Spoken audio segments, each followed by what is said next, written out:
वाकई दोस्तों, आज मेरे पास शब्द नहीं है। आजाद भारत के इतिहास में ऐसा कभी नहीं हुआ जो आज हो गया। महाराष्ट्र के गृह मंत्री अनिल देशमुख को यह ट्वीट जारी करके कहना पड़ा कि एफआईआर में दर्ज तमाम नामों को पढ़ लो और मुद्दे को कॉमनलाइज करना बंद करो, इसका सांप्रदायिकरण करना बंद करो। मतलब क्या कहने की कोशिश कर रहे थे कि जिन 101 लोगों का नाम दर्ज है पालघर लिंचिंग में, उनमें से एक भी मुसलमान नहीं है। यह अपने आप में समाज के लिए, देश के लिए बहुत ही शर्मिंदगी भरी बात है। और मैं ऐसा आपसे क्यों कह रहा हूं? क्योंकि जब न्याय होता है ना, तो किसी का धर्म, जाति, रंग आदि नहीं देखा जाना चाहिए। मगर एक राज्य का गृह मंत्री इतना मजबूर है कि उसे ट्वीट करना पड़ा कि भाई दंगा मत करवाओ, क्योंकि पढ़ लो इस एफआईआर में कोई मुसलमान नहीं है, या किसी खास धर्म के होने की वजह से उसका अपराध बढ़ नहीं जाता है। आप पूछेंगे ऐसा क्यों हो रहा है? उसके लिए आपको इन लोगों पर गौर करना पड़ेगा। भारतीय जनता पार्टी के नेता संबित पात्रा और सुनील देवधर, खुलेआम ये लोग जब से घटना सामने उभर कर आई है, समाज के अंदर दंगे जैसे माहौल को भड़काने की कोशिश कर रहे हैं कथित तौर पर। आपको याद होगा, जैसे ये घटना सामने आई थी तब संबित पात्रा ने क्या ट्वीट किया था कि चूंकि हिंदू साधु संत की हत्या हुई है, इसलिए पूरा लिबरल समाज जो है वो खामोश है। कुछ इसी तरह की बात सुनील देवधर ने की थी। और उसके बाद क्या होता है, इनका जो पूरा पिछलग्गू चैनल्स हैं, वो तमाम जो गोदी मीडिया चैनल्स हैं, वो समाज में दंगा भड़काने वाले कार्यक्रम करने लगते हैं। आज सवाल यह होना चाहिए भारतीय जनता पार्टी के साथ कि वो लोग, जो वो 100 लोग हैं जिनके नाम एफआईआर में दर्ज हैं, वो भीड़ तंत्र में कैसे बदल गई? वो मॉब लिंचिंग करने वाली भीड़ में कैसे बदल गई? क्या ये सवाल भारतीय जनता पार्टी से नहीं पूछे जाना चाहिए? कांग्रेस के नेता अतुल लोंढे क्या कह रहे हैं, आप खुद सुनिए। सत्ता का खेल जो है वो भाजपा ने खेला है, इसमें कोई दो राह नहीं है। और इसी का नतीजा है कि महाराष्ट्र के गृह मंत्री शाहू फुले आंबेडकर पुरोगामी विचार के जो अग्रसर राज्य है, उसके भी मंत्री को कहना पड़ता है, भाइयों हम बहुत कठिन समय से गुजर रहे हैं, हमें धर्म और जात के नाम पर नहीं, मानवता के नाम पर ये लड़ाई लड़कर जीतनी पड़ेगी। ये जो परिपाक है, ये जो दौर पर हम आए हैं, ये संबित पात्रा जैसे लोग और इनके ट्रोलर्स, इन्होंने इस देश की जनता को भीड़ का तंत्र बनाने की कोशिश की है। लेकिन मैं आपको दावे से कहता हूं, ये देश बुद्ध, महावीर, महात्मा गांधी का है, छत्रपति शिवाजी महाराज का है। ये देश कभी हिटलर का हो नहीं सकता, और कोई इसे करने की कोशिश करेगा तो वो नाकामयाब होगा। देखिए दोस्तों, अभी ये कहा जा रहा है कि वो जो 101 लोग हैं, उनमें से अधिकतर 80% बीजेपी समर्थक हैं। मेरे लिए ये अपराध नहीं है। मैं ये नहीं कह रहा हूं कि ये बीजेपी की साजिश है। मेरे लिए अपराध कुछ और है। मैं बार बार ये कह रहा हूं, देश इस वक्त कोरोना संकट का सामना कर रहा है, मगर भारतीय जनता पार्टी के नेता आपको और हमको दंगों में लिप्त रखना चाहते हैं। ऐसे बयानात दे रहे हैं जिससे आप और हम अराजकता के माहौल में बने रहें। कम से कम इन नेताओं और इनके पिछलग्गू चैनल्स की यही साजिश दिखाई देती है। अपराध ये है। अगर आज की तारीख में तुम्हें इस बात को लेकर दर्द हो रहा है कि हिंदू साधु संतों को मौत के घाट उतार दिया गया, तो मैं उस संस्कृति को जिम्मेदार ठहराता हूं जो भीड़ को या मॉब लिंचिंग को जो है सम्मानित करती है। यह तस्वीर देखिए, जयंत सिन्हा सांसद बीजेपी से, जब इन्होंने इन गुंडों को, इन अपराधियों को सम्मानित किया था, तब ये मंत्री थे। जानते हैं कौन है ये लोग? अपराधी हैं, आरोपी भी नहीं, अपराधी हैं। और इन्हें सम्मानित किया था इस हार्वर्ड रिटर्न्ड बीजेपी मंत्री ने। गुनाह वहां से शुरू होता है। गुनाह तब शुरू होता है जब अखलाक की हत्या कर देती है भीड़। और महेश शर्मा, उनकी जो हत्या का आरोपी है, जब उसकी मौत हो जाती है, उसकी दुखद मौत हो जाती है, तब उसके शव को तिरंगे से लपेटा जाता है। मुश्किल वहां शुरू होती है। मुश्किल वहां शुरू होती है जब अखलाक के तमाम हत्यारे मुख्यमंत्री योगी आदित्यनाथ की रैली में, लोकसभा के चुनावों की रैली में सबसे आगे वाली पंक्ति में बैठे होते हैं। दिक्कत वो है जब केंद्र सरकार भीड़ तंत्र को लेकर पूरी तरह से कमजोर रवैया अख्तियार करती है। मैं नहीं भूला हूं, उत्तर प्रदेश चुनावों से ठीक पहले प्रधानमंत्री का एक बयान आया था और बयान क्यों आया था? क्योंकि ऊना में इस तरह से दलितों का अपमान किया गया था। तब प्रधानमंत्री का दर्द झलका था। प्रधानमंत्री ने कहा था कि मेरे दलितों को टारगेट ना करो। क्या प्रधानमंत्री के मुंह से कभी यह निकला है कि मेरे उन मुसलमानों को भी टारगेट ना करो? चलिए, आप दलित मुसलमान हिंदू की बात ही ना करें, मगर आप अपनी तरफ से एक संदेश तो दें कि भीड़ तंत्र की इस सोच को हम बर्दाश्त नहीं करेंगे। क्योंकि आज की तारीख में जो जहर आपने भर दिया लोगों के अंदर, उसी का नतीजा पालघर है। मैं फिर कह रहा हूं, दोष ये नहीं कि उनमें से 80% भारतीय जनता पार्टी समर्थक हो सकते हैं, मुद्दा वो नहीं है। दोष यह है कि इस माहौल में भी भारतीय जनता पार्टी के लोग जहर बोने का काम कर रहे हैं। यह त्रासदी है और इनका साथ कोई और नहीं बल्कि इनकी पिछलग्गू मीडिया दे रही है।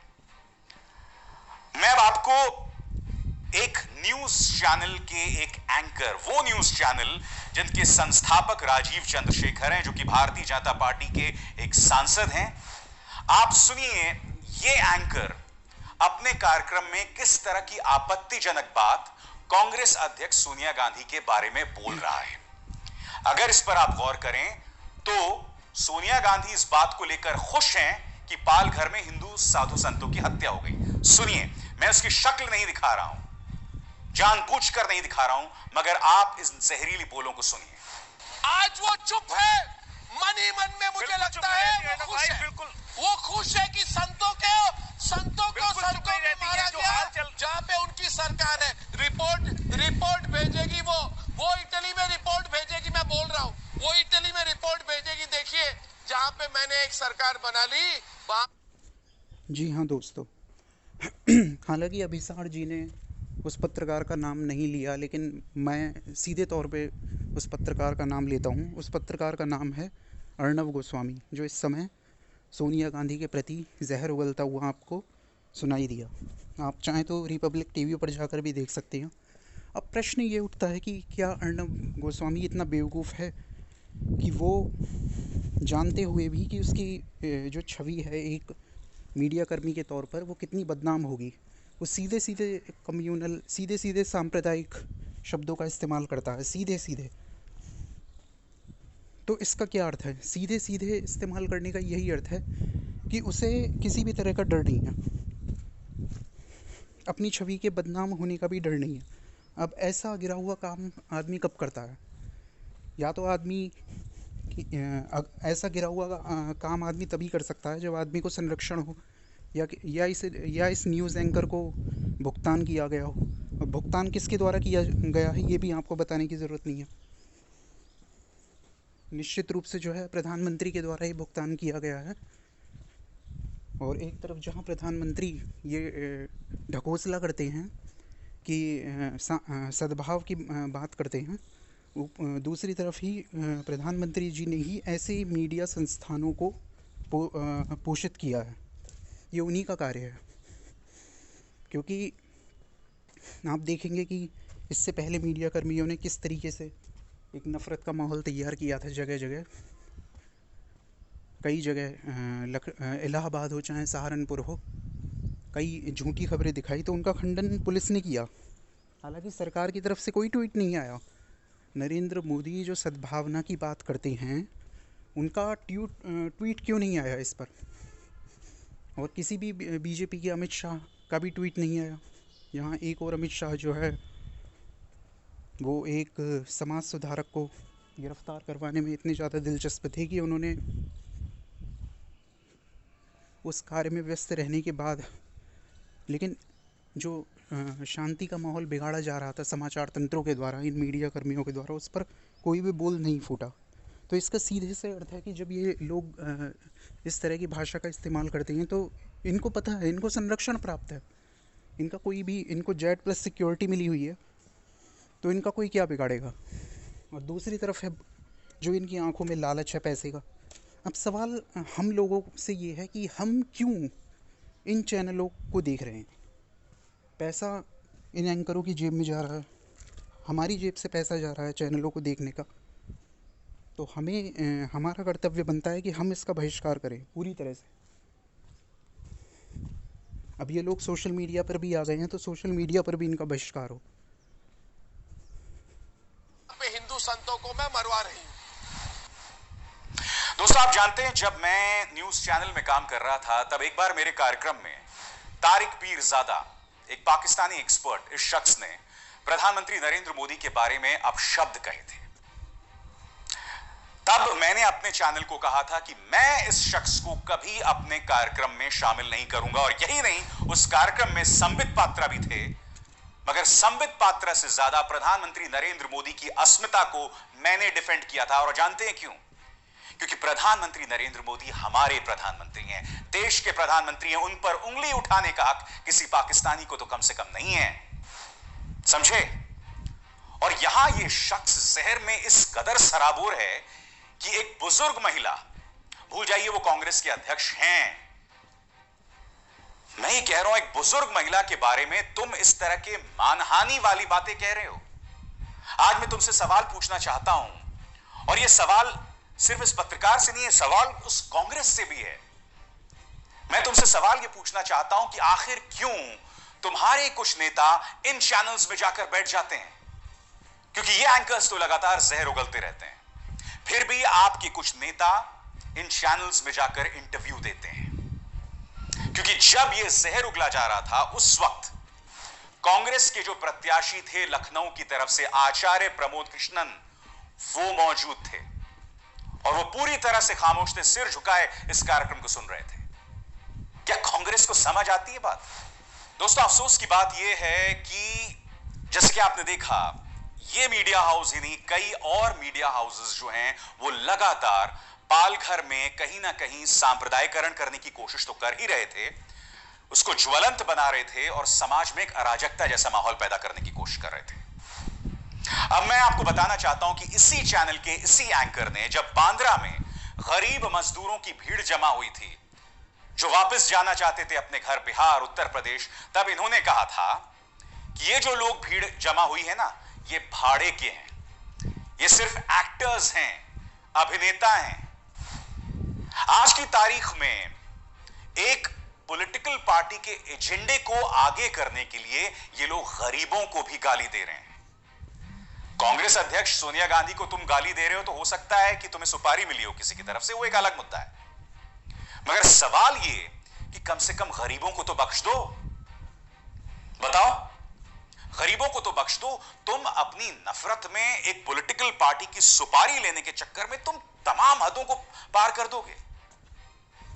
एक पॉलिटिकल पार्टी की एजेंडे को आगे बढ़ाने के लिए तुम तमाम हदों को पार कर दोगे।